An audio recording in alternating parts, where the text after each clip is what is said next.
Peace. This is a meat and potato social production starring myself, the Water Alchemist, and today's topic for the occult family is occult symbols defined. I think this is a very pertinent topic because even if you do a Google search via the internet and you try to get an understanding of the various occult symbols out there, you're pretty much going to have to rely on Judeo-Christian academia. Now, what comes along with that scholarship is religious prejudices. So, with that, let's get into it. Now, I will address the first one. The first one, if you see the chaos symbol, well, that is 8 points that's coming out and they're sharp. This concept was taken from an author named Michael Moorcock, and the book was The Eternal Champion 1970. So basically, with the 8 points, this means that you have various paths that you could take spiritually as well as on this planet. So the chaos symbol relates to that. Now, another one I want to take an examination of is the cross of Leviathan, which people says that that's a satanic cross. Now, Leviathan is one of the infernal kings and is a water serpent. But besides that, if you see an individual wearing the cross of Leviathan, which is what I have on right now, that deals with yourself and your choices that you make. You have power over the choices that you make. And it also speaks to one's self-resolve. So when you see that, it's not so much as someone's going to hurt you and they're so Luciferian, but it's basically that you have power over the decisions that you make, as well as having this calm demeanor and resolve. Now, the other one, this is a little bit different, and this is the black sun, whereas there's 12 black rays emanating from a sun. Now, this was the creation by the Nazis during World War II. This is a symbol of chaos, and I want to offer this other note.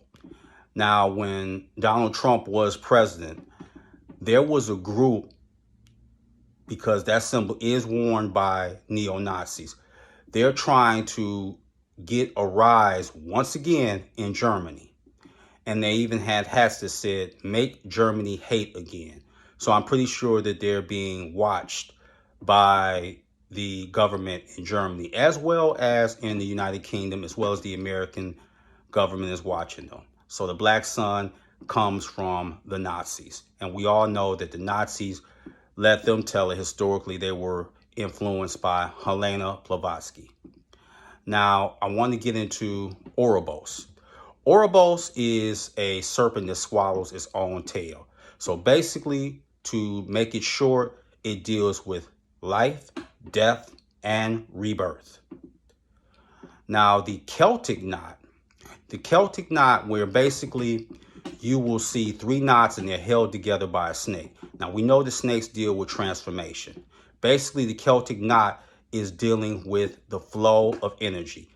And everything is not stasis. Everything is always constantly flowing. So you're going to have to deal with changes. And this is good to wear so you can prepare yourself psychologically. Now, the last ones, I want to say the best for last. I want to deal with the pentagram. Now, the pentagram, basically, besides dealing with the 4 elements in the spirit, it also deals with the celestial realm and the highest of the heavens and the rise of the spirit of humanity as far as their state of mind and reaching its most logical conclusion. So the pentagram is very positive to wear. And you can even read various texts on how symbols were corrupted. I can give you one, Signs and Symbols of Primordial Man by Albert Churchward. The last one is the so-called inverted pentagram. And people just say it's satanic, it's Luciferian and all that. This is merely surface information. Basically, what it comes down to is power, self-mastery on the physical plane as well as wisdom. So many people who deal with Abrahamic ideology, it's going to be hard for them to embrace. But like I said before, many times they merely do surface research. So with that, that is your meat and potato sorcery for the day. I am the Water Alchemist. Be water, my friends. Peace.